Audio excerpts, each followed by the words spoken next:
নমস্কার আমার শ্রোতা বন্ধুরা, আমি বৈশাখী। শিল্প সাহিত্য বাই বৈশাখী চ্যানেলে আপনাদের সকলকে স্বাগত জানাই। চলে এসেছি আবার কমেন্ট পড়তে। গল্প শুনে কেমন লাগলো আপনার অনুভূতি শেয়ার করুন আমার সাথে।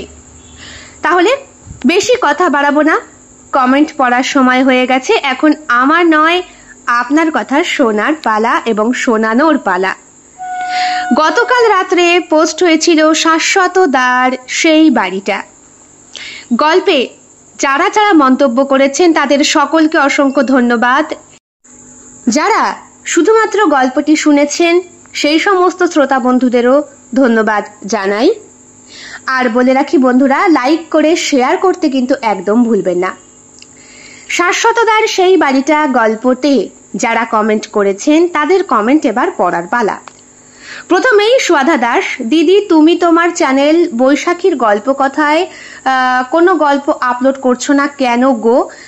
খুব ভালো লাগে তোমার গল্প। এই মাত্র নোটিফিকেশন পেলাম এই গল্পের প্রিমিয়ারে, তাই কমেন্ট করতে চলে এলাম। এতক্ষণ শুনছিলাম তোমার বহু পুরনো গল্প অভিবাসর। খুব সুন্দর গল্পটা। তোমার মনে আছে গল্পের নামটা আর বিষয়বস্তুটা? নিশ্চয়ই মনে আছে। অভিবাসর গল্পের বিষয়বস্তুর ওপর ভিত্তি করে আমি চেয়েছিলাম গল্প তৈরি করতে, কিন্তু বৈশাখীর গল্প কথায় গল্প দিতে না পারার একটি কারণ সময়। আমি সময় করে উঠতে পারছি না, সেই কারণে দিতে পারছি না। আরো একটা কথা বলে রাখি, যেহেতু আমার অডিও স্টোরি চ্যানেলে আমি আমার নিজের লেখা গল্প আপলোড করি, তাই একসঙ্গে দুটো চ্যানেল চালানো আমার পক্ষে বেশ খানিকটা কষ্টকর হয়ে যাচ্ছে। Thank you so much comment করার জন্য। এইবার সোনামণি মল্লিক কমেন্ট করেছে, দারুণ লাগলো রোমহর্ষক। Thank you so much. মিলিদি কমেন্ট করেছে, মিলি RMB ক্রিয়েশন, অসাধারণ হয়েছে। পুরো দিনের কাজের শেষে তোমার গল্প শোনার অপেক্ষায় থাকি। থ্যাংক ইউ মিলিদি। বন্দনা চক্রবর্তী কমেন্ট করেছে, সম্পূর্ণ একটা ভিন্ন স্বাদের গল্প। থ্যাংক ইউ বন্দনা দি।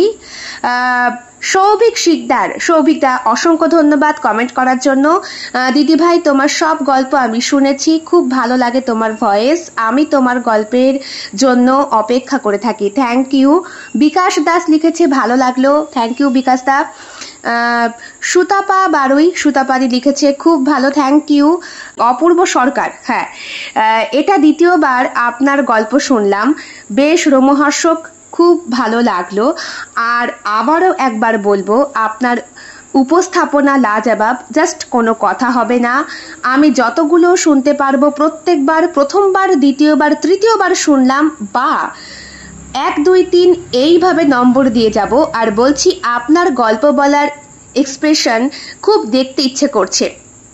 আমি তো লাইভ ভিডিওতে কখনো গল্প বলি না, যদি কখনো বলি তাহলে অবশ্যই দেখতে পারবেন। এইবার স্বপ্না দাস লিখছে, ভালো লাগলো। Thank you. সৌভিক বাইন, আকাঙ্ক্ষিত ফুলশয্যা পার্ট 2 কবে আসবে, অথবা এর মতো কোনো রোমান্টিক গল্প নিয়ে এসো, নিশ্চয়ই চেষ্টা করব। রূপশ্রী ঘোষাল লিখছে, এক কথায় খুব সুন্দর বৈশাখী দি, ভালো থেকো তুমি। Thank you Rupashree. Mitali Chakraborty, thank you Mitali, comment করেছে, ভালো লাগে এমন সাসপেন্স গল্প। আজকে তো আবার আমার নামটা, হ্যাঁ তোমার নামেই গল্প তুমি মন্তব্য করেছো বলে আমি খুব খুশি হলাম। Thank you so much. Arup Das লিখছে, গল্পটা খুব সাসপেন্সফুল, তবে এমন পাগল সায়েন্টিস্টের সাথে এর শাস্তি হলে খুব ভালো হতো। তবে দিদি তোমার ভয়েসটা জাস্ট লাইক এ ওয়াও। আর হ্যাঁ, আমি কিন্তু রিয়াশ্রী, প্লিজ তোমার নতুন গল্পে আমার নামটা নিও। রিয়াশ্রী নাম দিয়ে বোধহয় আমি গল্প আপলোড করে ফেলেছি বেশ কদিন আগেই, সেটা ডেট আর টাইম দিয়ে সেট করা আছে। আমি অনুরোধ করব প্লিজ সবকটা গল্প একটু শুনবে, তাহলে তুমি নামটা পেয়ে যাবে।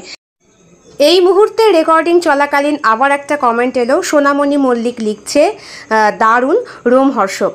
থ্যাংক ইউ সোনামণি। অর্পিতা কুন্ডু লিখছে, অসাধারণ গল্প। থ্যাংক ইউ অর্পিতা, অসংখ্য ধন্যবাদ। যারা যারা কমেন্ট করেছো তাদের সকলকে, আর যারা করনি তাদেরকেও ধন্যবাদ গল্পটি মনোযোগ সহকারে শোনার জন্য। কারণ তোমরা গল্প শোনো বলেই আমি কলমে আমার গল্প চরিত্র সৃষ্টি করতে পারি, নতুন করে নতুন কিছু ভাবার শক্তি অর্জন করি। আরও একটা কথা, আমি প্রতিদিন গল্প লেখার চেষ্টা করি এবং লিখি, প্রতিলিপি অ্যাপে আপলোড করি। তোমরা চাইলে সেখান থেকে আমার লেখা গল্প পড়তে পারো আর সেখানেও মন্তব্য করে জানাতে পারো। তবে হ্যাঁ, প্রতিলিপিতে লেখা গল্প আর আপলোড করা গল্পের মধ্যে কিছুটা পার্থক্য আমায় করতে হয়। নামের দিক থেকেও, চরিত্রের নামের দিক থেকেও এবং গল্পের মূল তথ্যের দিক থেকেও কিছু পরিবর্তন বাঞ্ছনীয়, কারণ এটা একটা নিয়মের মধ্যে পড়ে, শৃঙ্খলার মধ্যে পড়ে। আশা করি ব্যাপারটা আমি বোঝাতে পেরেছি। Thank you so much. আর হ্যাঁ, আমি কিন্তু অনেকের নাম নিয়েই গল্প তৈরি করেছি। আমার এক একজন ক্যারেক্টার এক এক রকমভাবে সৃষ্টি হয়। সেখানে রিয়াশ্রী, রূপশ্রী এসব নাম আমি ব্যবহার করে ফেলেছি অলরেডি গল্পে। তোমাদের কাছে অনুরোধ করব, তোমরা প্লিজ গল্পগুলো শুনো, কারণ কোন গল্পে কোন ক্যারেক্টারের নামটা আছে এটা ঠিক আমার মনে নেই। আর আমি যদি এখন ইউটিউবে আপলোড করার পরে নিজের গল্প নিজে শুনি, তাহলে এটা আমার পক্ষে একটা অসুবিধাজনক জিনিস হতে পারে। আর যেহেতু আমি বললাম প্রতিলিপি অ্যাপে আমি যেটা লিখি তার থেকে একটু পরিবর্তন করে আমাকে আপলোড করতে হয়, এটাই নিয়ম। সুতরাং আমি তোমাদের কাছে অনুরোধ করব, প্লিজ গল্পগুলো শোনো, তাহলে বুঝতে পারবে নামটা। Thank you. সামনের দিনে আরও নতুন অনেক গল্প আসছে। আর বৈশাখীর গল্প কথায় আমি এখনো কাজ করতে পারছি না, তার একটাই কারণ, সময় দিতে পারছি না। প্রতিদিন নিজে গল্প তৈরি করে দুটো চ্যানেল সামলানো আমার পক্ষে বেশ কষ্টকর ব্যাপার। তবে চেষ্টা করছি খুব শিগগিরই বৈশাখীর গল্প কথায় অন্য কিছু নিয়ে আসার, যেটা গল্প রিলেটেড থাকবে না এমন কিছু। হয়তো সেটা ডেলি লাইফও হতে পারে বা কবিতা আবৃত্তিও হতে পারে। তবে যবে আনবো তোমাদেরকে আমি জানিয়ে দেবো। তোমরা অবশ্যই সেই চ্যানেলও ফলো করবে এবং শুনবে। তোমাদের মন্তব্য আমার সব থেকে বড় শক্তি। তো আগামীকাল আবার সম্পূর্ণ নতুন আরও একটি ভিন্ন স্বাদের, ভিন্ন আঙ্গিকের গল্প আসছে, অপেক্ষায় থেকো। ঠিক 3টের সময় পোস্ট হয়ে যাবে বিকালে গল্পের শর্ট ভিডিও, এবং তারপরে বড় গল্পটি পোস্ট হবে রাত 11টায়। অবশ্যই শুনবে। তোমাদের কমেন্ট অবশ্যই চাই। কোন গল্প বেশি ভালো লাগছে সেটা অবশ্যই জানাবে। আজকের মতো এই পর্যন্তই। সবাই খুব ভালো থেকো। প্রচণ্ড গরম পড়েছে, হাঁসফাঁস করার মতো অবস্থা। সবাই সুস্থ থেকো, প্রচুর পরিমাণে জল খেও, আর ভালো থেকো পরিবার নিয়ে, এটাই প্রার্থনা করব সবসময়। এই পর্যন্তই আজ। শুভরাত্রি। দেখা হচ্ছে আগামীকাল ঠিক বিকেল 3টে শর্ট ভিডিও এবং রাত 11টায় বড় গল্পের সাথে। ভালো থেকো বন্ধুরা। শুভরাত্রি।